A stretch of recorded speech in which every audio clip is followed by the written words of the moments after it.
and special time this one, 11 a.m. But we make exceptions when we get blokes like this fella on. So we'll welcome him now and introduce yourself for the viewers that might not know you, legend. Scotty Sattler, guys. Played with the Gold Coast, Penrith, West Tigers as well, and been retired, 19 years now. So still not used to life after footy, Scully. Tell us a little bit about your background, brother. Well, I obviously grew up in a rugby league family with my father, and I born in Sydney in 1971, and only stayed there about 6 or 7 months before we moved up to Queensland. My dad was signed by the QRL, both he and another little Pommy halfback by the name of Tommy Bishop. And the QRL signed them to come up and try and strengthen the competition in 1973. So moved up as a family and been in Queensland ever since, other than the times when I went down to Sydney to play with Penrith and the West Tigers. So basically been a Queensland boy my whole life. We lived in pubs all through my childhood, where my mum and dad ran pubs, and we lived in the pubs that we owned as well, through Gladstone, all through Gold Coast and Bribie Island.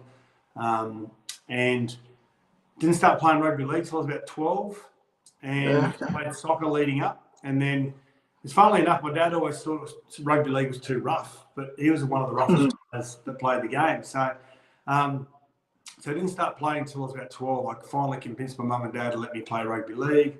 And then, played for the Runaway Bay Seagulls on the Gold Coast. And then I finished year 12. Actually, I went to Coomera High School, a school on the Gold Coast, for my final year, because I finished year 12 when I was 16. I wanted to join the police force, so you needed to be 18. And so I repeated year 12 so I could finish when I'm 17, turning 18. And went to a school called Coomera High on the Gold Coast, only 3 years old, the school. And then I didn't go there to play rugby league because I really didn't have a rugby league team, to be honest. So I turned up first day of school, and over the first 2 or 3 weeks, we realised all these really good athletes were starting to come to the school, and we accumulated this amazing rugby league team, and we went through and won everything in the state in Queensland. Back then it was called the Coca-Cola Cup. It was a knockout comp, 2 best teams in Queensland. We ended up playing Trinity Bay High from Cairns, and we beat them in the Queensland State Final. So we had a really good rugby league team, and out of that team, I was fortunate enough to be recognised by the local Gold Coast Giants back then. I got a scholarship for the Gold Coast Giants, and I joined the police force actually when I left school, and I was about to go through training, and then I got my first contract, and they said, you can either do police or rugby league. What do you want to do? So, right, I'll do rugby league, and whenever that finishes, I'll join when I retire, so whatever age that may be. So never got around to joining. You didn't go back after you finished? You didn't sort of cross your mind? Yeah, it did cross my mind. When I retired at 33, I had 2 young children then, and sort of your responsibilities change a little bit. And when I was retiring, I got offered when I announced I was going to retire, the then owner of the Gold Coast Titans, Michael Searle, who at the time, not anymore, was a friend of mine. But he offered me the role as involved with the new, what they call the Gold Coast NRL bid.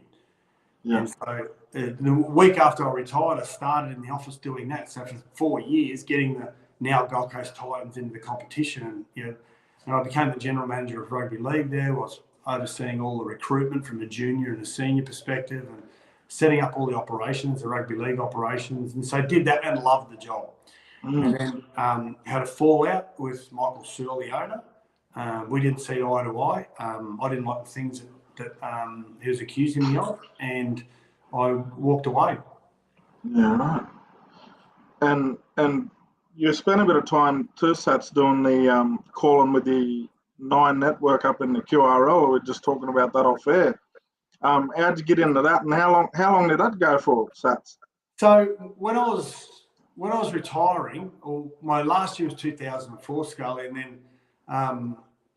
and then going into 2005 season, I contacted the Fox Sports boss back then, and I said to him, listen, I'd love to do some commentary like every ex-player wants to do. And I said, I'm living on the Gold Coast, but I'm willing to pay my own way down to Sydney or wherever the games are. Each and every week I'll accommodate myself if you give me the opportunity to be one of your commentators, your callers. And so I don't know whether they thought because I'd been doing a bit of commentary for 2GB leading up until, in my final year, I was doing a fair bit of commentary. Peter Flynn. With the continuous call mob. Yeah, so Peter Flingos, nice. who was a great journalist, Peter Flingos, Chippy Flingos, he passed away in 2004, just suddenly, just had a heart attack. Yeah. He's one of the great guys. And Ray Hadley and co contacted me and said they were so distraught about losing one of their colleagues. They said, can you fill in for like a month? So I was playing at the West Tigers. If we played a Friday or Saturday, I'd go on Sunday. If we played on a Sunday, I'd go on Saturday. And so I got a fair bit of experience doing that. So when I retired and I made that offer to Fox Sports, they said, no, thanks for your offer, but we'd love to have you as part of our commentary team. So I did that for about 7 or 8 years with Fox Sports. Yeah, nice. And then I stopped with Fox Sports and Channel 9. Benny Eichen, who's been a great mate of mine for a lot of years, and he was commentating the Queensland Cup for Channel 9, both he and Andrew Voss. And so Benny was going to Fox Sports. So he said to me, did you want to jump in my spot? And I said, I'd love to. So I basically did the Queensland Cup every week for Channel 9. Didn't have to fly to all these other places, Melbourne and New Zealand and Sydney every week, and got to stay sort of in southeast Queensland. So it was great. And I did that. I did that for about 10 years and still do the finals for Channel 9 in the Queensland Cup, only the finals. So, it's great. It's I do radio for SEN, Sports Entertainment Network as well, which I've been there for 10 years. We do a show each night, myself and used to be Gary Belcher, and now it's myself and Matty Rogers. So we do that Monday to Thursdays. We call the footy on the weekend as well. And so you get a taste of radio, which I love. I love radio. Yeah. And then you get a touch of TV as well. So it's good fun. Where can we catch it down this way, Sats, if we're in sort of New South? I'm in Newcastle. So Newcastle is through the Super Radio Network, which is 2HD. Yeah. Yeah, 6 to 8 every night. And then there's the SEN app. You get the SEN app as well. Listen to it. Yeah, okay. And if you miss it, you listen to the podcast. So, so every night with myself and Matty Rogers, we just, we mainly obviously talk about rugby league. It's just a 2-hour sports show. We get great guests on. Talk about a lot of the topics that have been spoken about throughout the day, but just try and have maybe a different view and a different angle on it. Yeah. Let's talk a little bit about growing up in the pubs, brother. Because when I promoted this initially, it was all about my opinion of you. You're a gentleman and you always gave time to all the young fellas. We had Joey Nullivar on the other week, and you and Joe were always impressed. They were always the fellas there at Penrith that would always giving of your time. Growing up in pubs, I know you would have seen what not to do, but you would have been around a lot of good people too that would have taught you a lot of the good traits too, brother. Eh? Yeah, it's a good point you make, Scully. Actually, it's my old father used to always say to me, son, bricklayer and the barrister. You've always got to be able to talk to the bricklayer and the barrister. So from the age of 1976 was our first pub. So from the age of 4, I was living in pubs, and basically my sister and I had to fend for ourselves for a lot of the time because mum and dad just worked so hard, and they were great parents. They provided a really good life for us. We saw a lot of things we probably shouldn't have seen as kids. A lot of domestic violence situations, a lot of assaults, a lot of street fighting. And a lot of the time my father was the one that was having to try and settle it all down, because every Friday night, whatever pub we were at, everyone tried to come to the pub and try and beat the champ for the title, and the old man was always the one that they'd always try and get over the top of, and everyone with their tail between their legs. And as a kid, we saw all that and we loved it. We wouldn't have had it any other way. It was such a great colourful upbringing. I mean, every Friday night without fail, we would sit in our lounge room and we'd be watching TV. Mum and Dad would be working, busiest night in the pub, and you'd hear a smash. And we had this routine, my sister and I, we'd jump over the back of the couch, we'd run downstairs. We had this door that you didn't have a key to, but you'd be able to unlock it with this knife that was in a drawer. So we'd unlock it and we'd run through the office into the public bar, and here's Dad. his dad and maybe one of the other colleagues that we worked with, and they'd be fighting 2, 3, 4 guys who have tried to damage the pub or tried to upset the patrons that drank there every night. And so, we saw that from the age of 5 or 6 all the way up until, we were adults.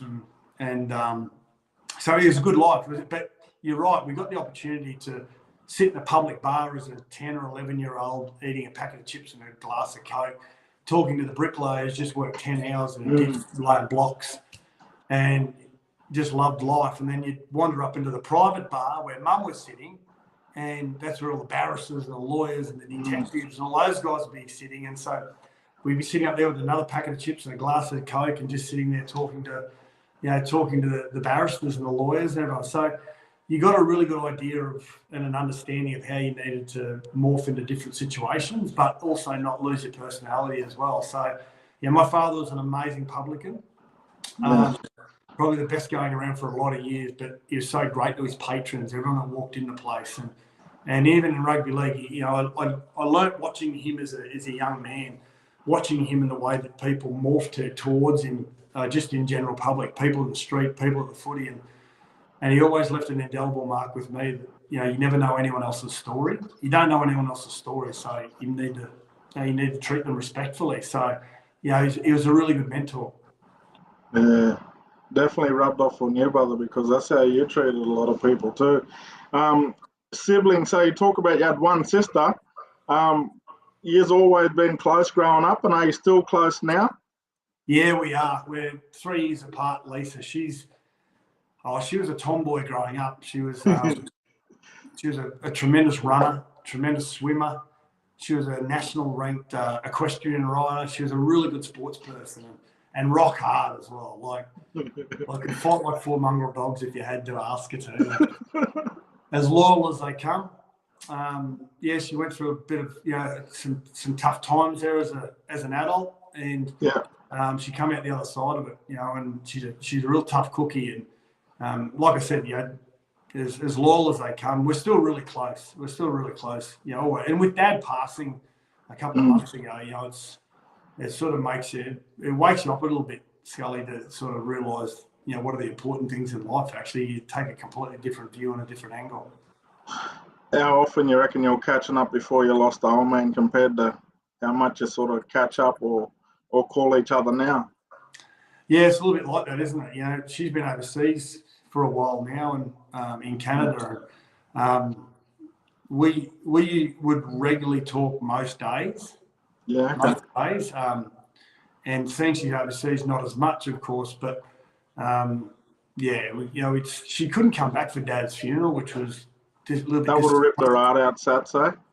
Yeah, it did. But she had to have surgery on a wrist the week that he was that his funeral was, and so she couldn't make it back, which was really disappointing. But also, I had to feel for her as well, a little bit heartbreaking. Yeah, my sister and my dad had a good relationship growing up. They were inseparable, and then when my sister got to an age where boyfriends and marriage and all that sort of stuff came around, my dad found it difficult to try and navigate his way through that his little girl was married and someone else was taking off. He found it difficult to navigate his way through that. So they had a good relationship, but it wasn't as close as what it was as kids. Don't get me wrong. I mean, they loved each other and they were great. They were really good. But Dad found it difficult, that someone else was taking his baby girl away, as me, we always had this great relationship as two guys. He was hard on me. He was tough on me because he knew that I could handle it. Whereas the little girl, I've got to give the keys to someone else now to go and look after my daughter. So he found that really difficult when she was about sort of 17 upwards. He found it really difficult to navigate his way through that. Yeah. I think every parent dreads that too, Sats, because, you talked about domestic violence and that earlier. Like, you just don't want your little baby to, be subject to anything like that where you can't sort of protect them too, eh? So I've got a 21-year-old daughter sitting about 40 metres away from me. I can't wait for someone else to take her off my hands. So you're the opposite. When you say home, brother, you talked about Runaway Bay and that. as a junior. But where's the special place for you now where, you're driving in and you're sort of 10, 15K away and you get that special feeling? Like for me, it's like when we go back out home to, Brewarrina out near Burke is where I'm from, and you see a tank or something from 10Ks out and you just, that special feeling, I'm home now and the old people are watching over me, and I get that peace and quiet on the riverbank and all those sorts of things. For you, brother, where's that place? Two places, Scully. It's a really good question you asked, actually, because I was only talking about this to my wife a while ago. There's two places. Growing up on the Gold Coast, if I'm coming in from wherever I've flown away to, so for example, Wednesday day state of origin, fly into Adelaide, Thursday fly home, and I just can't. I love being at home. I'm a real homebody, and I just love the Gold Coast. And when I land and I look out the window and I see the Currumbin Alley, which is a huge Currumbin bridge that goes over this massive creek that leads out into the ocean at Currumbin on the Gold Coast, down the south end of the Gold Coast. When I look out the window and I see that, I go, I'm home. I'm home. It's my favourite place on earth, the Currumbin Alley. And I don't actually spend much time there. For me, it's where I feel really grounded when I see it. Yeah. And then for about 6 or 7 years, when my first marriage broke up, I was in pieces. I had hundreds of pieces. I was just shattered. And, two young children, trying to navigate our way through that. It was just difficult, and so I moved down to Pottsville, which is in the Northern Rivers area around Kingscliff. It's just a little tiny seaside village. It's the only place I could afford at that time. I could afford to buy a property to start going again, and it's a fair way away from anywhere if you want to drive to Brisbane or somewhere like that. So, but I said, I needed to do that just to try and get myself, financially, try and get myself going again, but also just, psychologically and emotionally, I needed something to get me back down to ground again. And I used to drive home from work, and I'd drive across the New South Wales border, and I'd drive over the top of this headland called Cabarita Headland, and on the Northern Rivers, just near Kingscliff. And I used to come over the top. Doesn't matter how stressful or long the day was, or if I had a problem in relation to the kids and custody and stuff like that, I'd come over the top of this hill, and I'd get this Cabarita Headland, and the road just looked straight out over the ocean. And I used to get to there, and I'd take a big deep breath, and I'd go, good. Everything's going to be all right. So anywhere near the ocean for me, which is the Currumbin Alley or Cabarita Headland are the two places, Scully, that I feel really sort of grounded. Yeah, nice. So you only got the two, brother? Two young ones? So I've got the 25-year-old son, Jack. Now, he's an accountant. He's got a commerce degree. He's a real numbers bot. He's a little bit like Goodwill Hunting, like the Moneyball situation. So he's actually works for the Penrith Panthers Football Club. He works in their football office, and he is part of the stats and analysis department. So basically, he's all about numbers. So he just looks at every player from their junior reps all the way up to first grade, him and one of his colleagues, and they basically oversee all the analysis and all the vision and all the stats, and he does all that for Penrith Panthers. So he's in a really good space. He's learned how to read by reading a big league when I buy it every Thursday. He's a little bit like me. He's grown up in a dressing shed, and he's living a dream at the moment, living in rugby league. And it's a job that he'll end up doing till he retires, because he knows rugby league better than most. He can really dissect the game better than a lot of people. So there's him, Jack, and then I've got Olivia, who's 21. That's the one I want someone to take off my hands. And she's in her final year of teaching. So nice. Who knows where she'll end up. I'm trying to convince her, actually, funnily enough, because I love regional areas. I love going out to the region. I went to the Scenic Rim about three weeks ago for a friend of mine's father's funeral, out around Scenic, which is Warwick and Stansthorpe, all those areas there, stuck towards the New South Wales border. And I got out there and I thought, this is just beautiful out here. And I said to her, when you get your teaching degree, you got this opportunity to go and teach regionally out in some of these schools in the regional areas. I said it'll be the best life education you'll ever get. So I'm trying to convince her to go to some of those regional areas. And some of those areas too, such, they appreciate people that come out and want to make a difference as well. for us growing up, I only talked about this the other day to some principals, but we loved a lot of them people because they came out and they started touch football competitions or did, seven over cricket tournaments and different things like that. Where in Bree, we didn't have junior league when we were sort of 8, so right through for about 10, 15 years, we didn't have any footy, you know. And now it's only under 15s, under 18, so everyone underneath that have to travel away a couple hundred Ks just to join a club, let alone the extra travel then that they do. So, yeah, a lot of the teachers that came from the city areas for us were lifelong friends, and because they got involved with the community stuff too, so everyone appreciated what they bring to the town, but they were also devastated when they'd leave, you know. So it was a little bit of a trust sort of thing too, trying to build that again with different people, knowing that eventually they're gonna leave because they're gonna get back to their own families and where they're from, sort of thing as well. So it was hard, but I reckon, yeah, I'm sure with the life experience she's had around the fam brothers, she could add value to any community for sure. Yeah, she's a real nurturing person as well. So actually, she just walked in the kitchen. Yeah. So yeah, now she's pretty nice as well. So I reckon whether she was in that, I'm on a podcast. So I was just telling her how you're 21. I can't wait for someone to take you off my hands. So, this is my daughter Olivia. Yeah. Olivia, there you going? So career-wise, brother, I didn't realise this, when I had a good look, because I always thinking you sort of played 200 games at Penrith sort of thing, you know, but looking at, you toiled away for a couple of years before you got your start. Did it ever get to you, and did you ever think about maybe going back and doing something like the police in those first few years? Because you only played a couple of games the first sort of, I think 15 games the first 4 years, Sats, 3-4 years, brother. It's interesting, Scully, because I started early. So I got Jamie Goddard. We made our debuts against Parramatta when we were playing under 21s. So we were 19. Yeah, okay. So we started early, and then that was in 1992. And so we're riding away. There's myself and Jimmy Goddard, Adrian Vowles, Kevin Campion. We were a really good under 21 team at the Gold Coast. We all started playing our first grade debuts, and we're going back to fly. So 1993 going really well. Break my ankle. I'm gone for 14 weeks. Yeah, okay. So that wiped out the back end of 93. 94 broke my jaw. I was out for 12 weeks.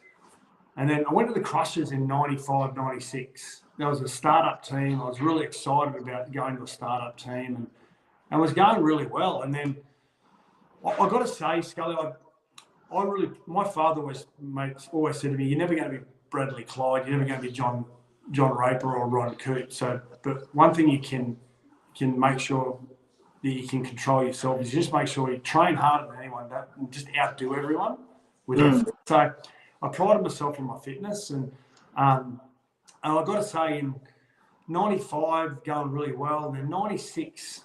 At the start of the season at the Crushers, we got told before a game even got kicked off that we weren't going to get paid. The club had gone broke. And so as players, we still turned up every day for training. It wasn't full-time yet. It was just about to go into full-time training. So we still had jobs, and then we were all training at night. So everyone would turn up to training and play on the weekend, not knowing whether we were going to get paid, whether we were going to get money. So I was working for corrective services at the time, working in like detention centres and jails, and I loved it. But then going to training at night, and we turn up, and we, in the end, a lot of the players started to question about whether this game's for us or not. I was the same. I remember having conversations with my dad saying, "Dad, I don't know, like, we're not going to get paid." But what it did do, it made you realise. I remember he said to me, the old man once, he said to me, "Dad," he said, "Scotty, when you started playing footy, how much did you get paid?" I went, "Nothing." He said, did you love playing when you're at the Gold Coast Seagulls and you're getting paid $1,500 a year? So I loved it. He goes, "What's the difference?" Just go and play. So good. I lost my way through 96. A lot of us did. We didn't we took our footy seriously, but we only took our footy seriously when we needed to, because we felt as at a club the Crushers were doing wrong by us as players. So a lot of us lost our priorities. So I made a decision through 96 that I had to start again. And so what I peeled all the layers back and I said, I'm going to go back to the Gold Coast where it started. And the Gold Coast Chargers, and Phil Economidi said, and I signed with the ARL. 97 was a Super League ARL year.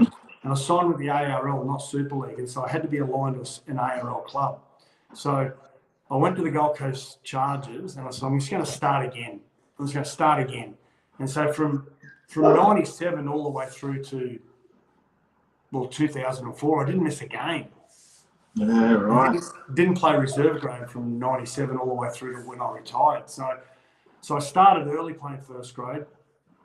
And the Crushers really lost my way, just with priorities, and then started again in 97 and never looked back really. Phil Economidis was a really good coach at the Gold Coast Chargers. We played finals that year in 97. First time the Gold Coast team played finals. We had a really good team. And then in 98, we're going pretty ordinary. And I played against the Penrith Panthers in a TV game and went really well. And the next day, Roy Simmons rang up and said, did you want to come and have a look at our facilities? And I said, no, I'm a Gold Coast boy. I love the Gold Coast. I'm never going anywhere. And then a really good friend of the family, Tony Durkin, who was a journalist for the Rugby League Week, he said to me, I'm hearing a whisper the Gold Coast Chargers are going to be kicked out of the comp. And I went, what? So I went down and saw Penrith's facilities. I spoke to Souths and I spoke to Manly as well. And my dad said to me, who's it look like it's going to be? I said, well, Gold Coast is going to be kicked out of comp. They're not an option.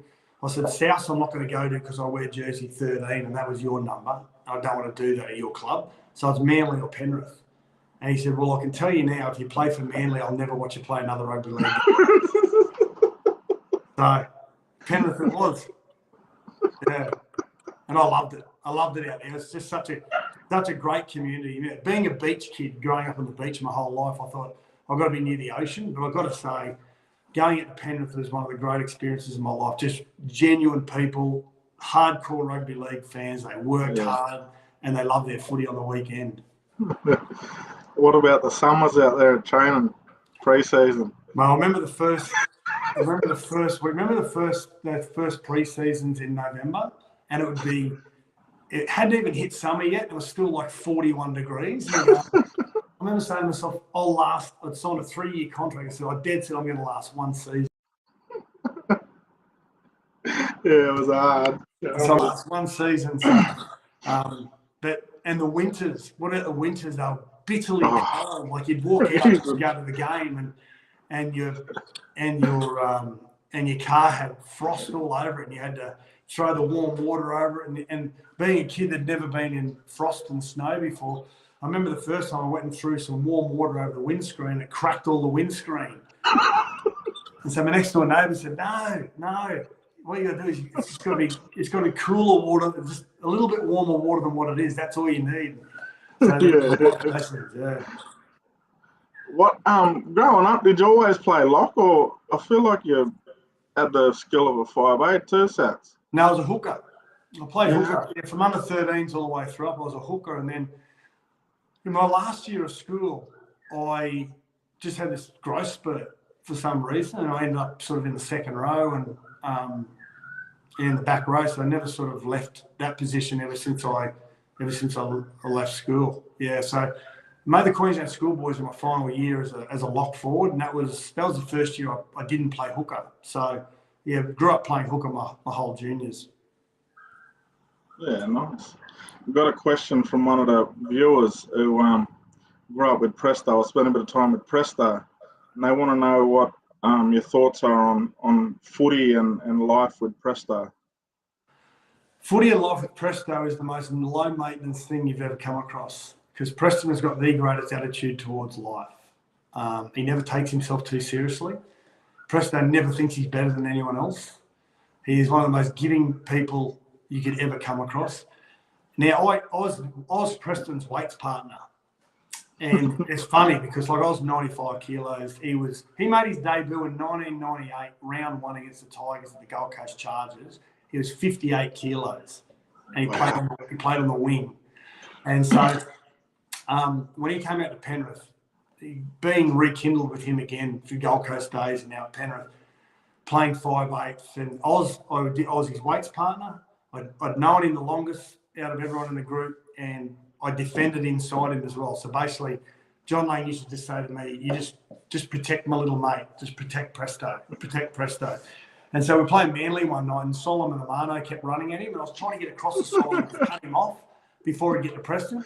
And Preston would pick him up and drop him on his head every time. I said to Lane, I don't think he doesn't need protection. So, great guy. You know, Preston went through some really dark days at the end of 2000 and the end of 2002. I don't know whether you can remember it. He was going through a really rough time, and it's public knowledge now, and people may or may not know. He tried to drive his car into a tree at about 120k an hour, coming back from Ballina and Lismore one night, and basically tried to end his own life. And not a lot of people at Penrith knew about it.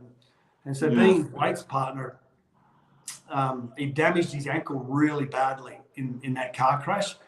And the trainers and the coach and the CEO and myself, and not many people knew about what he was going through. So, you know, Preston had the ability to turn up at training and just wipe everything else away from his life and focus on training. And then he'd battle the battles he had outside of footy without the help of anyone, because he didn't want people to know, you know. And it's a stigma that a lot of males go through, you know. They feel weak if they tell too many people. And so he went through this massive battle. And you know what? He damaged his ankle to the point he needed surgery on that ankle. He didn't miss 1 second of one game that year and didn't take one needle all year, because he hates needles, hates the sight of needles. So he played every second of every game and also didn't take one needle. And in that grand final of 2003, Luke Prittis was by far and away the best player in the field. If Luke Prittis isn't there, Preston Campbell's not far behind him, because he was amazing that year. Yeah, he was unreal and top bloke to go with it. Can I tell you, at the Gold Coast Chargers, we used to come home from like going for an early morning surf. We'd go for a surf at like 4:30. Sun sort of come up about sort of 5, quarter past, and then we go for a surf for about an hour, and then we drive home, and we drive past a road where Preston used to live. And Preston's only 18 at this stage. And we sometimes see him walking home with a Hessian bag over his shoulder, and we'd pull over and go, "What are you doing?" We used to call him Thomas. "What are you doing, Thomas?" And he'd say, "Just been rabbit hunting." So he'd go to the local golf club, and he'd have a helmet with a torch on top of it. Like not like the new found, not like the Explorer torch. It's like a proper torch taped. Yeah. And he'd walk around with a bundi stick, and he'd walk around the golf course, and he'd get him in. He'd get the rabbits, and he'd get up close to him. He'd hit him with the bundi stick, and he'd put him in a bag, take him home, and his partner would cook them, make a rabbit stew. The boys always joke about, you know, that's how they got the speed, and Presto and all the boys too. So true yarn. He used to go to Warragamba Dam when we were living in Penrith, and he used to climb through a hole in the fence, because you weren't allowed to fish in Warragamba Dam. But he used to climb through this hole in Warragamba Dam and go fishing, and all the authorities used to come along, you know, just with big spotties to see if anyone was on the land, and he'd hide in the bushes, and then he'd throw the line out again. Yeah. He's a little juvenile, he was. Yeah, good. Most enjoyable time, Sats, with the footy? Gold Coast Chargers 1997. Now, a lot of people think, hang on a sec, you won a comp in 2003, and that was great. It was good fun. Yeah. There's nothing better than winning. But 1997, the Gold Coast Chargers, we had this really good crew of guys, and we got picked to win the Wooden Spoon that year. We went through and ended up playing finals, and we beat Illawarra in week 1 of the finals. We went through and played the Roosters, and we had the Roosters on toast there for a little bit, and then just their brilliance overtook us. But we had this really good coach, Phil Economides. We had a really good group of guys, Jamie Goddard and Damien Driscoll and Andrew King. A lot of guys that went to other clubs and played a lot of first grade. And Jimmy Goddard, of course, played Origin. And we had this really good crew of guys. Marcus Bai was there. It was a really enjoyable year. It made you realise why you play rugby league. It's not about the adulation or the money or anything like that. It's just for pure fun. Yeah. What about You know, you had your old man, right, to look up to all the time. But were there other footballers that you loved as well that you try to base your game around? Like you talked about hooker. Was there an hooker that you looked up to? Yeah, Mario Fennick. I loved Yeah. Mario. I was a mad South supporter and still am today. But Mario was a guy that I used to love watching him play. And he was like a front row playing hooker. It was funnily enough because he's a big hooker. But the player that I really idolised growing up and looked at was Bobby McCarthy.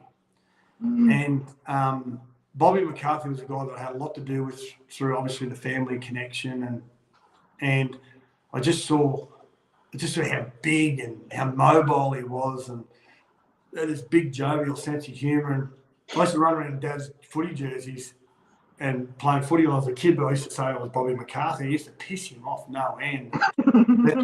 Bobby McCarthy, there's no one I really tried to emulate as a player, probably more off the field. I think with your training, I used to get told stories by the old man about Johnny Raper, about the level of fitness that Johnny Raper had. When I started playing lock, I thought, and he used to say to me, you just got to train harder than everyone else. You know, don't let anyone outdo you. So I used to always listen about these stories about Johnny Raper and how hard he'd train all the time. And so when I used to train, I used to always try and channel that a little bit from the stories that the old man used to tell me. Yeah. What about that upbringing though? Like you talk about the people your old man played with and you know, and the magnitude that these fellas were at, right? Like in terms of footy IQ, but the legend of these blokes, like your old man and his mates. Did you pinch yourself? Like when did you get to an age where you just looked and went, wow, like these fellas are like my uncles, really, aren't they? They're like your uncles. The funny thing is, I never looked at them like, oh my God, these guys are like, it's like spotting a unicorn in the forest, you know. For me, like whenever the Origin was played in Queensland through the 80s when it first started and the 90s, whatever pub we were at, it was played on a Wednesday night, like it used to be. It used to be played on a Tuesday night some years. The day before, all of Dad's forward pack, so John O'Neill, Dad, Elwyn Walters, George Piggins, Bob McCarthy, Gary Stevens, Ron Coote, they'd all come and have lunch. They'd have a big long lunch the day before. And I used to sit at the end of the table and just listen to the same stories every year. And to me, they were just, oh, there's Bobby and oh, there's Ron and there's Lurch. It wasn't until I actually became an adult and realised how big these guys were in the game that I was so fortunate that I had these really like positive role models that are just sort of coming in and out of my life all the time. Yeah. I look at Jill Sats and like my young fella, he loves being around old people, but he's like a lot of adults want him around too because he's a bit of a larrikin and he's a bit of a storyteller. He'll listen to the yarns that the old fellas tell and retell them, you know. Were you a bit like that? Well, yeah, it was. And I still use a lot of their stories back then. I just use different people's names to them. But I remember in the pubs, you'd walk into I'd be 14 or 15, and I'd walk into the public bar and I'd go, "G'day, Chang, how are you?" There's Graham Langlands, like one of the greatest players of all time. I go, "G'day, Chang, how are you?" I just walk in, and then there'd be another day where someone like when Clive Churchill was alive, and I was only sort of 9, 10 or 11, and before he passed away, and he'd see Clive, he'd say, "Oh, g'day, Clive, how are you?" "Yeah, good, Scotty, how are you?" And I'd go, "Oh, that's Clive." And you'd see all these other guys, fully grown men, sitting in the bar, just like stalking him from across the room, going, "It's Clive Churchill over there." Go, "Yeah, it's just Clive. Like he's human. You can go and say good day to him if you want." Like, yeah, it's funny. Yeah. What about toughest bloke? Couple of questions from the viewers. Toughest player you came up against? 3 guys. Gordon Tallis always tested you. Before the game, you go and do the coin toss before the game, and because you're another Queenslander, he'd hug you. And I used to work with Gordy's brother Wally in the prisons. He'd come and give you a hug. He'd go, "How are you, brother? How's mum and dad?" And, "Yeah, good. How's your?" "Yeah, great, mate." And then you toss the coin, heads, tail, run that way. "Yeah, we'll kick off." And then you'd walk out on the field and you go, as you walk out and you run out and you sort of cross paths, you go, hey, Gordy, you go, don't talk to me. Don't talk to me. So Gordy really tested you. Tony Butterfield from Newcastle Knights. Yeah. Oh, mate, he was just like an old warthog. He just kept coming and he just kept coming, and it didn't matter whether you tackled him like legally and cut his legs apart away from him, or you hit him high to try and slow him down, or he just got harder and harder and harder. He just loved confrontation. But the one guy that I used to lose sleep over playing, and I literally would sit there and look at all the different scenarios in my head of how tomorrow's game could turn out, and how it could turn out really badly for you if you don't meet him head on, was Ruben Wiki. He absolutely he used to scare the shit out of me, Ruben. He was the kindest, gentlest man off the field. So gentle. And then on the field, he would rip your arms off and hit you with the soggy ends if he could. He was ruthless. What about the toughest you played with? Played with a few of them. Craig Gower. Craig Gower, and you would have seen Gowie. You know what Gowie's like. He's a Western Sydney boy. He grew up in Colleton, just around Mount Druitt there. Tough upbringing. And he's a kid. When he was only very young, he might have been 8 or 9. He was playing in a garage with some fireworks or something with his mate. They exploded, fire took off, his leg caught on fire. And he ran home and laid in his bedroom crying into the pillow for hours. And his mum came in and smelt something and said, Craig, what's that smell? Walked in, he'd been crying into his pillow because he's too scared of his mum and dad. His whole leg had 3rd-degree burns on it. The shoe had melted into his foot. They had to surgically remove it. They had to skin graft it and everything. And this guy then went on to play for Australia, be a captain of a premiership team. I saw him play with some injuries that would have put people out for 10, 12 weeks. So in the 2003 year, he wore this massive sternum pad, and you can see it in some of our games. And he had 2 small cracks to his sternum. And so before every game, they were putting these needles in all these different directions around his sternum so I could just numb the front of his body. And during the grand final, he went down with he got a poke in the eye. They scratched eyeball. And while he was laying on the ground, we were all sort of standing around him. We were all coordinating who's going to play where. Okay, well, Shane Rodney's going to come on. He can go to my position at lock. Preston, you go to halfback. I'll go to 5'8". And while he's laying on the ground, he's every F-bomb, he goes, you effing, I'm not effing going anywhere. Don't leave me. He was a tough human. Both he and Jimmy got two of the toughest humans I've seen. Yeah. What about, I'm guilty of this one, right? But the role that we play as a father when our sons are playing footy, you talked a little bit about your dad, and like he didn't pressure you to play a certain position or play with a certain club or anything like that, brother. What was that like growing up with your dad? And did he just let you do whatever you wanted to do? And what was the criticism? Did he critique you? Did he try and help you, or did he just let you go? No, I tell you what, he never meddled too much. He didn't give me a lot of advice, but he'd let me know if I had a crap game. He'd say, listen, didn't have a happy game today, did you? He'd always say that. Even when I was playing NRL, you didn't have a happy game today, did you? I go, no, probably not, But he never offered any advice unless I asked for it. Yeah. And so when I finally made it into first grade and I was playing consistent first grade, he never used to say anything other than, game didn't go really well for you today, did it? But he never gave me any advice because he thinks, well, if you're playing first grade every week, you're getting well coached.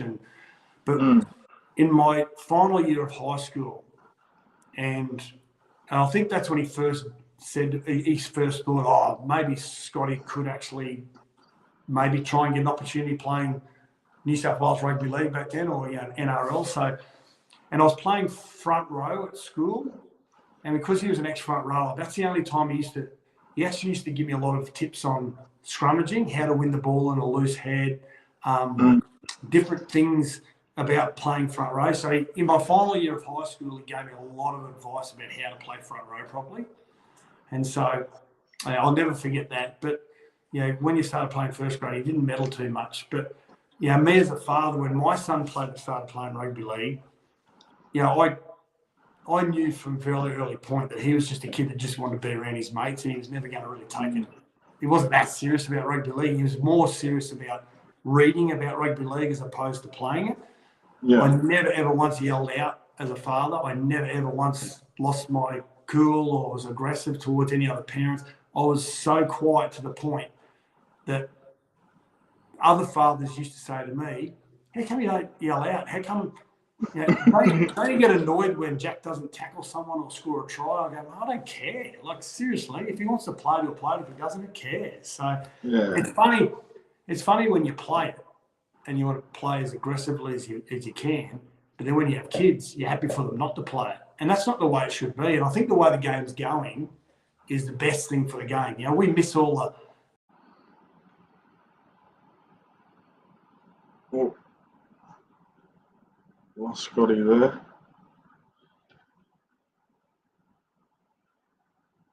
You there, legend?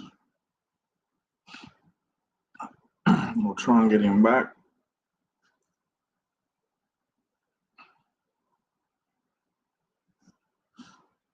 Try and get him back. But if you got any more questions, guys, let me know, and we'll get on to Scotty before he heads off as well. Obviously, speaking to Scotty, and we'll get to the Queensland stuff as well.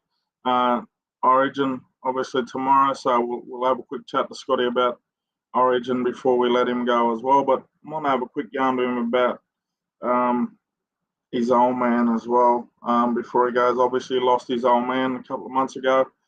John Sattler, one of the legends, one of the godfathers of the game. So we'll have a quick chat about that before we let Scotty go as well. Lost you there, brother. Yeah, what? Yeah. So what were we on there? Yeah, continue with that, yeah. I think the game's in a really good hands because it's in really good hands the way it's going. We missed all that, those fights and all that stuff in the years ago. But if we really want our kids and our grandkids and stuff to play and not have to get worried about getting hit around the head and stuff, I think the game's heading in the right direction. Yeah. So your advice for parents when they're watching their young ones, just be there. Just be present.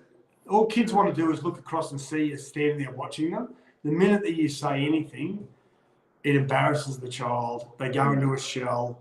They don't become their natural selves. And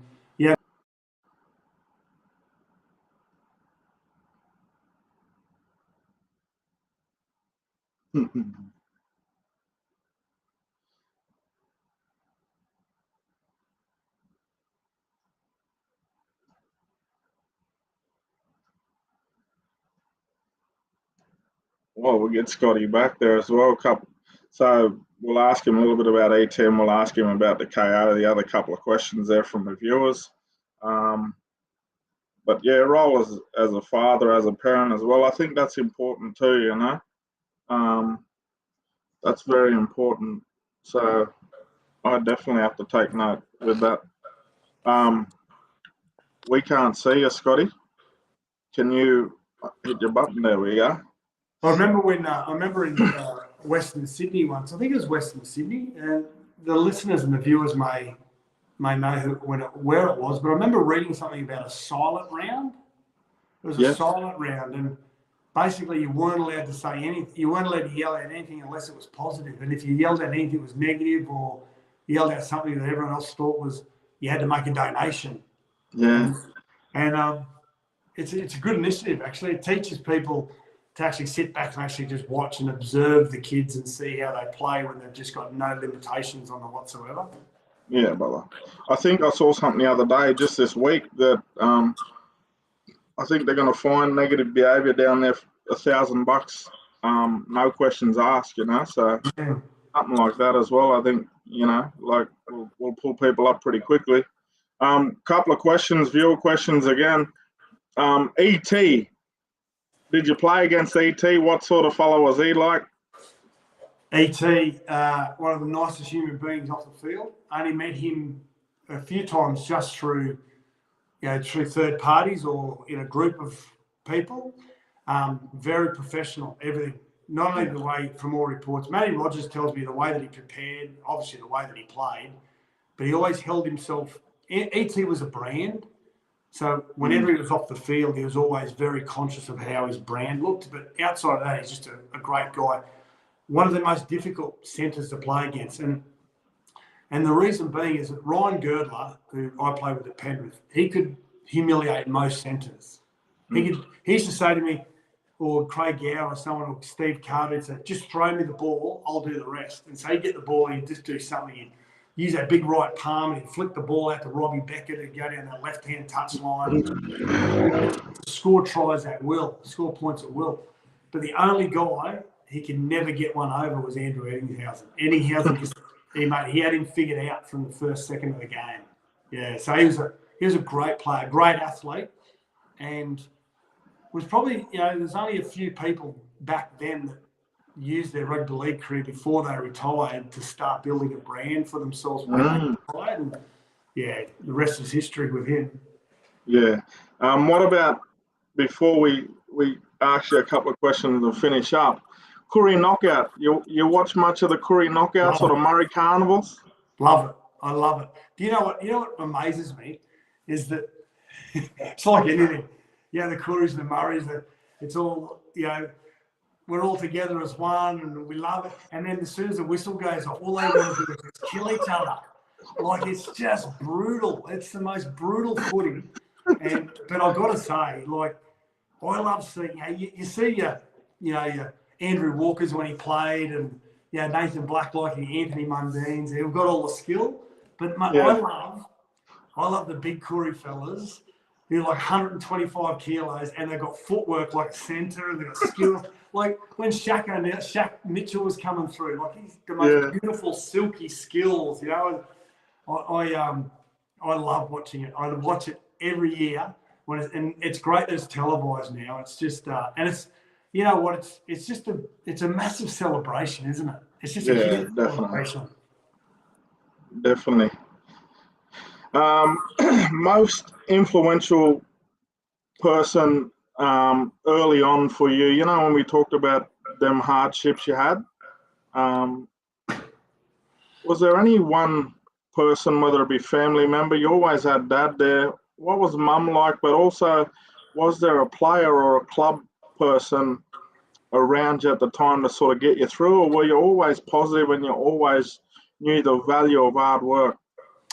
Always knew the value of hard work. It was never great sort of getting through a lot of stuff sort of emotionally. I went through a stage there where I started using the blame game a little bit. I started looking outside the square and pointing at my fingers at everyone else. Yeah. And that was that 96 year where everyone just felt like they were hard done by, rather than just saying, you know what, it is what it is. I remember a trainer we had at Penrith once. I remember I'd met him a number of times throughout the years before he became our trainer, Penrith, Paul Watson. And I remember he used to always use this saying, he said, if you can't change the situation, change your attitude. And from that day on, I always thought, don't sweat the small stuff. If you can't control stuff, what's the worry? Don't worry about it. So just worry about the controllables. So I had a high school coach there's two things. A book that I try and read every year, and it's Wayne Bennett's book. It's a little tiny book. It's a little thin book, and it's called Don't Die with the Music in You. It's a great book about life lessons. It just makes you realign everything. Don't die with the music in you. And you still buy it. And I had a coach in high school at Kubo. His name was Alan Rainey. Still alive. He's 93 years of age. Amazing man. He was Wayne Bennett, Jack Gibson before you sort of knew a lot about what Jack Gibson and Wayne Bennett as a teenager. You didn't sort of take much notice of those sort of guys until you become a lot older and a lot wiser. But he was this first sort of father figure away from your father that made you realise that the way you live your life is the way rugby league should be played. And I mean by that is if your life off the field is aligned and everything's going okay off the field, you'll play a really good rugby league. So just make really good decisions, hang around really good people, don't put up with dickheads, and and if you train hard, you'll a lot of the time you'll get an opportunity. So he was a really like positive image in my life when I was a teenager. Yeah, nice. What about some of your really good memories? You talked about that season, Sats, in what was it, 98 Sats? 97? 97 with Gold Coast. You talked about that time. Was there any moments that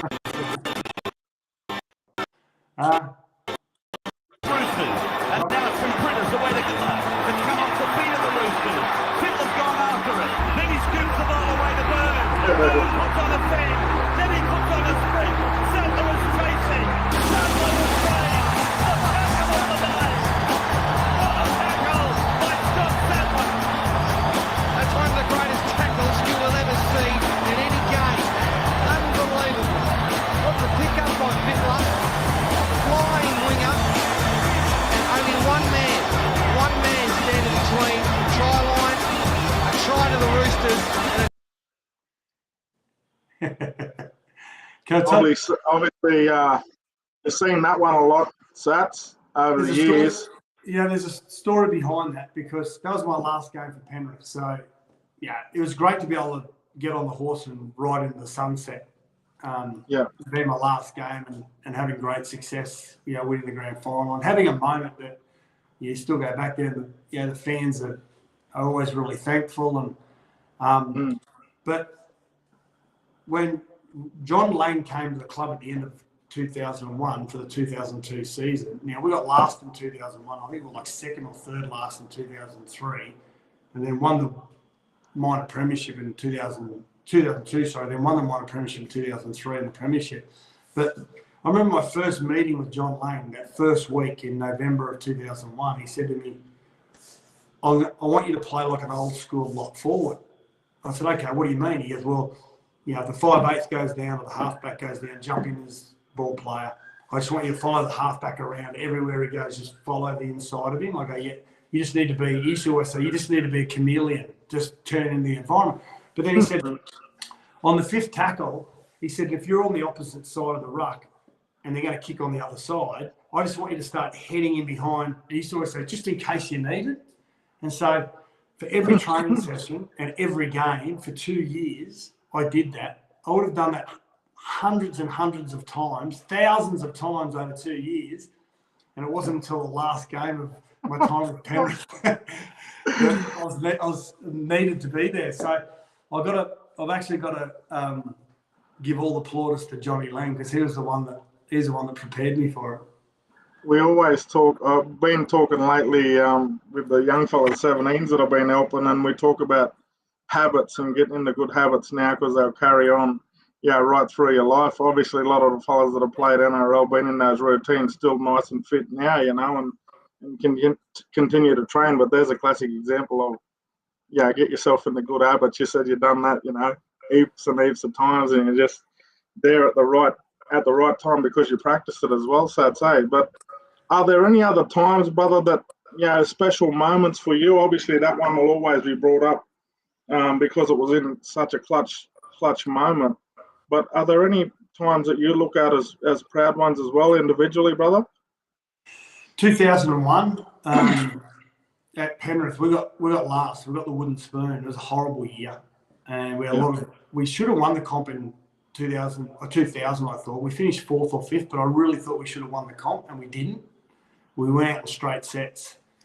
2001, we had there's a mutiny within the club. Royce Simmons, who I still regard as one of the great human beings and a great friend of mine, he was the coach, and I loved his coaching.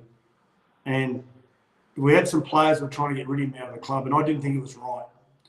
And so I tried not to get involved. I was going to always support the coach because he's the coach.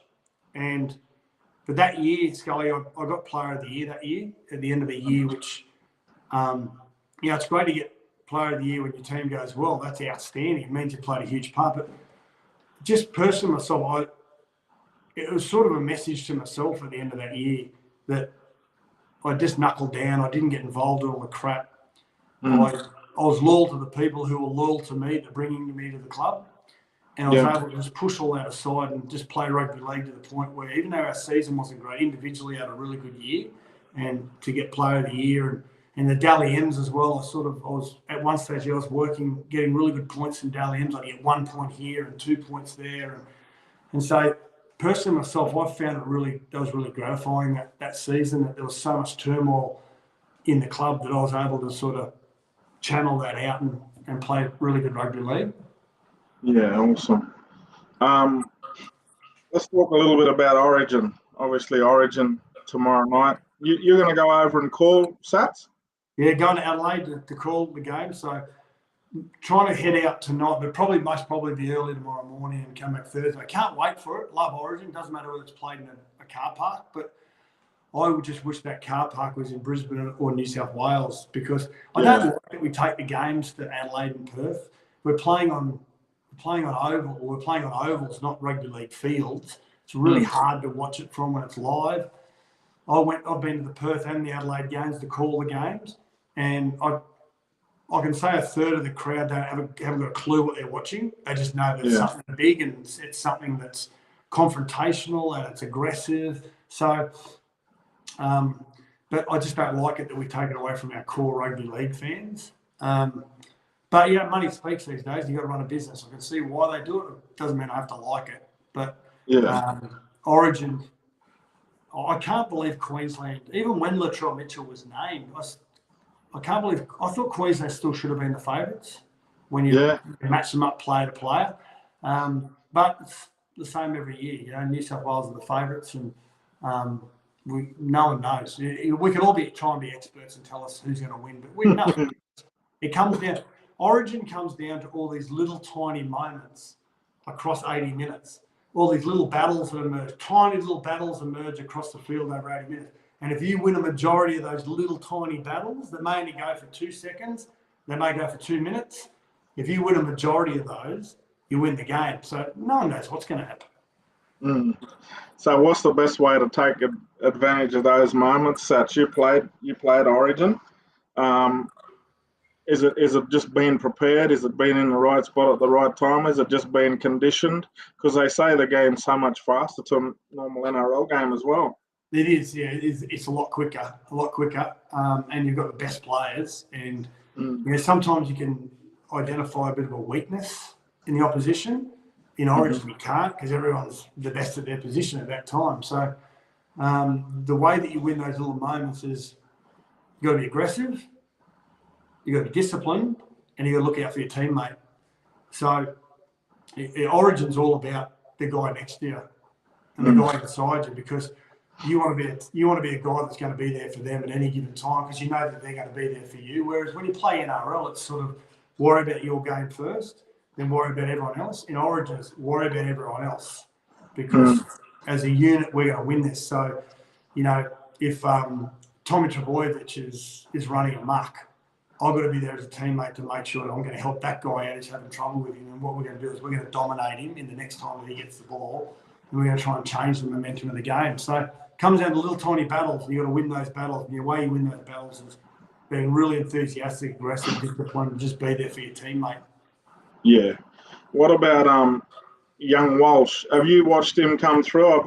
I believe he's been the best player in the comp this year, so I'm glad he got his opportunity. But a lot of people always talk about pick and stick too. Like, I'm a Queensland supporter, Sats, as well, so, and a Bronco supporter. So it was surprising that they picked the young fella, but I love what he brings. Like, he plays off the cuff like he's playing in a knockout or a Murray Carnival, you know. Like, not a lot of people do that these days because they're scared to get hooked or whatever, but he just plays what he sees. I'm never going to question Billy Slater about who should play fullback, because he's the greatest fullback to play the game. So he can win that battle every day of the week. Either way, Kalen or Reece, they would have been high on the agenda when they're talking about preparation in New South Wales this week and who they're going to try and identify. Reece Walsh, and the whole pick and stick thing, Yeah, Queensland have always been very loyal to players, but that was in times when we didn't have a lot of depth. And we had to pick players that may have been out of form, but we knew that they'd aim up for Origin. Perfect example of that was over the years was Nate Miles. There were times when he wasn't playing great rugby league. He'd be the first to admit it. And Mal would just ring him and go, "You going to be right for Origin?" He goes, "Yep." And Mal just knew that when he got him, he was going to do the job. So, but Queensland have actually got a lot of depth now. You can pick between Ponga and Walsh. You can pick between Murray Tuolungi, Selwyn Cobbo, Xavier Coates, Corey Oates when he's fit. Then the centres, you've got Gagai, you've got Hamiso, you've got Val Holmes. You've got all these choices now. If the halfback goes down, Daly Cherry-Evans, you've got Tom Dearden, who proved last year that he could play in Origin. So, if Ben Hunt's not available, well then, Harry Grant plays 80 minutes. So all of a sudden, Queensland have got all this depth. So there's no need to pick and stick because we've got players that can fill, various positions. So, and Reece Walsh, I think both he and Billy are probably the same when it comes to their careers at the moment. Billy was playing first grade at Origin the same age and making a difference. Reece will make a difference. I think with the way they play, I think Reece is ahead of Billy at this stage in their career. He's got a better passing game than Billy had. Billy really had to work hard to get all those extra areas into his game. No one worked as diligent as what Billy did. But Reece, at the moment, is probably a little bit ahead of Billy when it comes to all the different components of the game. And when you say that, we could be witnessing one of the great Origin fullbacks of all time. Yeah, I'm with you, brother. He's got all the skill. What about the forward pack? Lindsay Collins got a start there too. Obviously, Papali'i was a big loss. Obviously, announced his retirement as well. How do you think that'll be one there? Because they got a bit of new blood there with New South Wales as well, with young Hudson Young and Newcastle follower as well. But for Feeder, they picked as well. He's been in a bit of form, which is good. Where do you reckon will be won and lost between them fellas? Well, I think with Origin now, it's all one through the middle. We see the confrontation, but I'd be surprised if Tino Fasuamala-Awi comes off the bench. I think we might see Tom Flegler and Tino start, or Tino and Lindsay Collins start. I think Tino's too good not to have there for those first 10 or 15 minutes. Gets on the front foot. With New South Wales, they've got a real mobile pack. They've named Tyson Frizzell and Hudson Young, and they've got Liam Martin and Cam Murray. So not real big forwards when you look at the size of, your likes of Fafita's and those sort of guys. So I'd be surprised if New South Wales go with that starting back row. I'd be surprised if Queensland went with their starting front row. I think Tino may come in, and I reckon Liam Martin may come in because he has the ability to get under the skin of the opposition. He's a pest, and he gets under their goat a little bit. And I wouldn't be surprised if both teams change a little bit there. Yeah, who you reckon wins and as your man on a match that will make the difference, brother? I think Queensland win. I think Latrell being out is a huge out. Anyone who says that he's not a huge out is just lying to themselves. Latrell being out is like in the 80s or the 90s, someone like Freddie being out. That's how much of an influence he's got on the opposition. It's how much of an influence he's got on his own team, such as his aura. He's got that real good arrogance about him, that confidence about him, where he just thinks I'm the alpha male, and you've got to beat me if you're going to win the game. I think Queensland win. I think the scoreline will be something like 18 points to 12, something like that. And if Queensland have to win, if Queensland wins, quite simply, Cam Munster and Reece Walsh have to be the man of the matches. Yeah. I reckon Munster's been a bit quiet, Sats. So I reckon he's ready to go. He's carrying a couple of niggling injuries. Yeah, okay. But for some people, Origin plays it back into form. There's just some players that they just speak Origin, and Munster's one of those players. He just gets Origin. He just understands it, and Origin, he gets into camp and he loves the 10 days, being around the boys and playing golf and just being a larrikin, which you don't get to do a lot of the time when you're NRL week in, week out. You've got to try and stay as disciplined as possible. Origin's a little bit different, your preparation. You sort of get a little bit loose in the first couple of days, and you're playing golf and you're going doing community things, and then you knuckle down doing a bit of training. But I think he just speaks Origin language, and I think Origin plays you back into form. And if Queensland have to win, he has to be the man of the match. Yeah, definitely. To finish up, brother, best player you played with? Best player? Well, I got to play with the King, Wally Lewis, in my debut in 1992. Wow. So can I play that? I played 2 games with the King. To see him work on the field, it was like a chessboard for him. He just moved players around the field, and it was amazing. As a 19-year-old, going, what's going on here? You go, listen, we move this ball over here and go this here, and score it right here, and we would.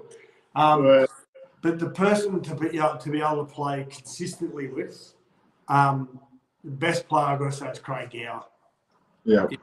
Craig Gower was he's a superhuman, some of the things he could do on the field for a little man. Strong, like just ridiculously strong for a guy. Loved confrontation, loved to play tough. Was a hooker, then played halfback. But if you said to him, we need you to play centre, he'd be the best player on the field. Just a real superhuman he was.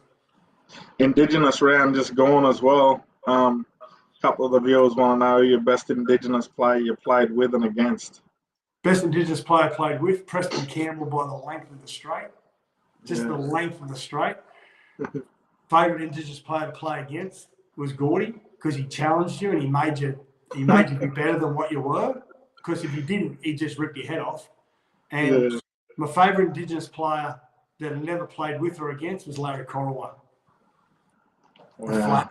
The flyer, eh? Is it the flash? Did you get to watch him? No, I've seen plenty of footage of him, absolutely. And when he used to run down that eastern sideline of Leichhardt and the hill would just light up on a Sunday afternoon, mate, the flash was a genius. And I had a fair bit to do with him at the Gold Coast Seagulls. He was a sprint coach there. He was an amazing guy. And just so good to watch. Yeah, nice. One thing to finish off with, legend. I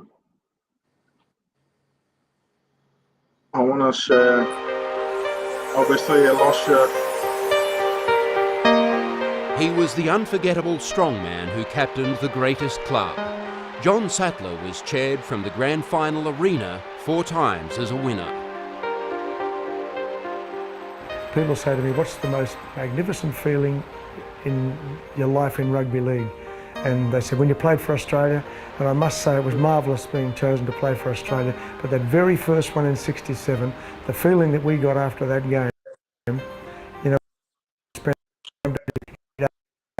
and just can't explain it. The second preliminary final is over. Last week, when the Panthers won their grand final ticket, the Sattler family circle was complete. 2 years ago when we got the wooden spoon and getting to a stage in your career when you're probably thinking, well, yeah, it's probably going to be something you're going to miss out on.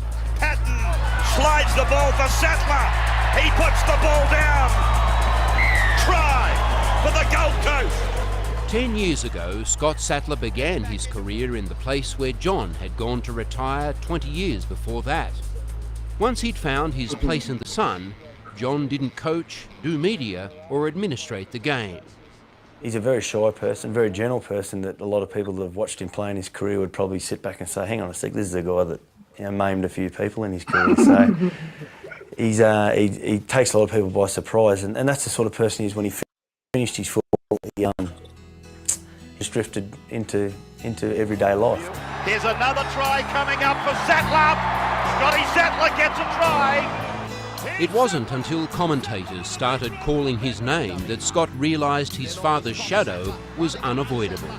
I struggled with it a little bit, but as I sort of went on in my career, it doesn't bother me at all. You know, I'd like to think that I've come to a time in my career where I've played nearly 200 first grade games that I've at least lived up to that expectation a little bit, only a little bit, and but I suppose. seeing that sort of stuff, Sats, too, you know, like to finish off with, obviously lost your old man a couple of months ago now, brother, but what are some of the lessons that you learned from a legend like your old man, who to you was just dad? What's some of the best advice that you got off him or being around him with different people that you can share with others as well to, you know, bring light to dark times or to make people, better parents, you know, better young people? What can you share with us? Scully, everything has got nothing to do with rugby league. It was watching the way that he treated people. And he used to always say to me, like I said earlier on, he said, you never know everyone's story. And he said, so be kind to everyone until they're not kind to you. He said, treat everyone with great respect. And he said, because you don't know their story, you've never walked in their shoes. So I had this amazing, you know, role model that I saw the way that he treated people every day, every minute of the day that they used to come to the pub or they'd stop him in the street or whatever. His greatest attribute was also his greatest weakness, my father. And his greatest attribute, he gave his time to everybody and forgave time with his family. But in the meantime, we sat back and watched the way and the effect that he had on people, how he just made people happy.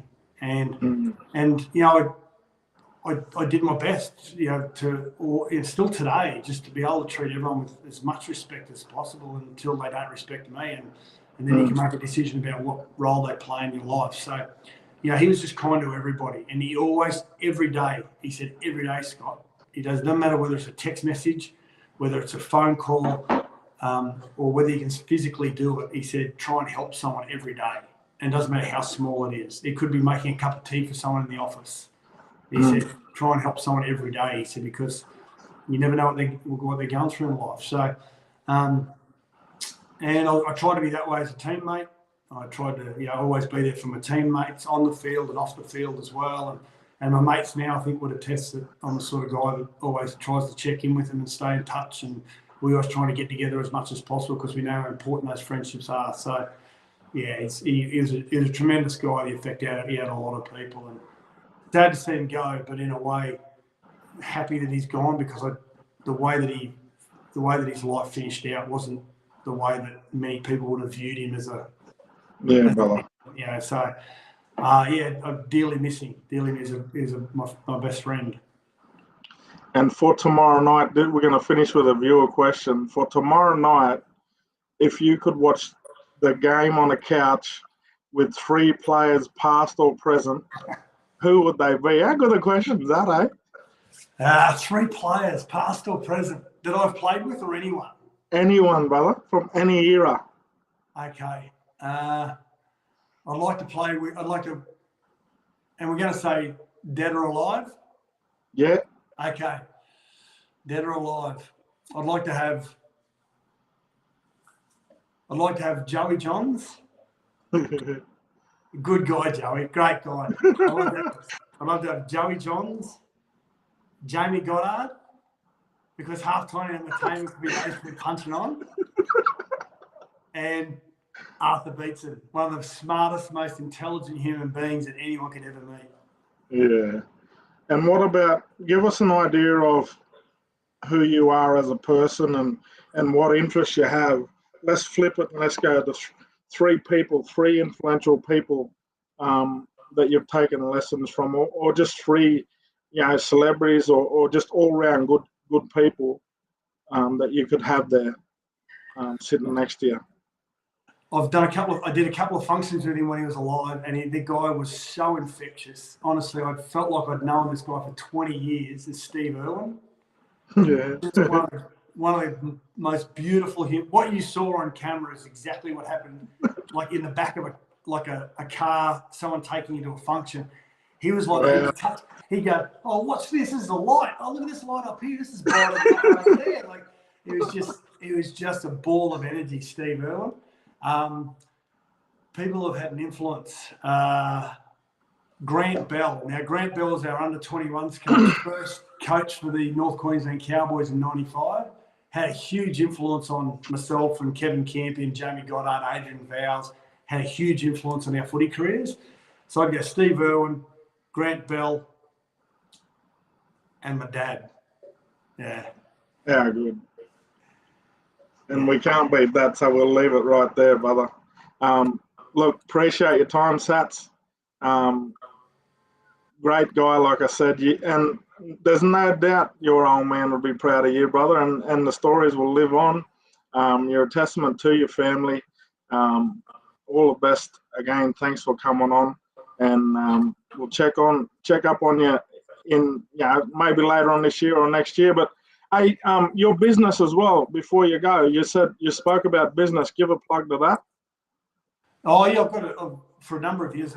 So I couldn't be a police officer. So the next best thing is I've got a private investigation firm, which we've got an office in Queensland and Sydney, and one over. We do a lot of work in Indonesia as well. So we're investigators. We work on behalf of law firms in criminal matters and insurance matters. We do surveillance. We do take statements from people, and we locate people around the world, and so it's full on. Yeah, nice. All right. Again, appreciate your legend. No worries. Anytime, Scully. All the best tomorrow night. See you, everyone. Enjoy. Thanks, brother. Appreciate it. All right, Scotty Sattler there, guys. How good was that? What a bloke. And like I said in the promos, like, he was the true gentleman. Like we talk about, my grandfather in that era, with his old dad, they were all the last of the true gentlemen, but he was just a throwback to them old people, Scotty Sattler, and you would have seen it right there in that interview, what I was talking about in the promo where I introduced him as, a true gentleman that he is. Great guy, and one of the viewers there, Soxy, said, he could listen to Sats yarns all day, and that's just the sort of fellow he was. So as young fellas at Penrith, you just got to imagine that we just wanted to be around him as much as we could. So thanks for tuning in. Obviously, a lot of people watch this back as well because it's during the middle of the day. But for the guys that tuned in, I hope you enjoyed, guys, and enjoy Origin tomorrow night. My prediction, Queensland by 4, Munster light it up. All right. Thanks again. Bye-bye.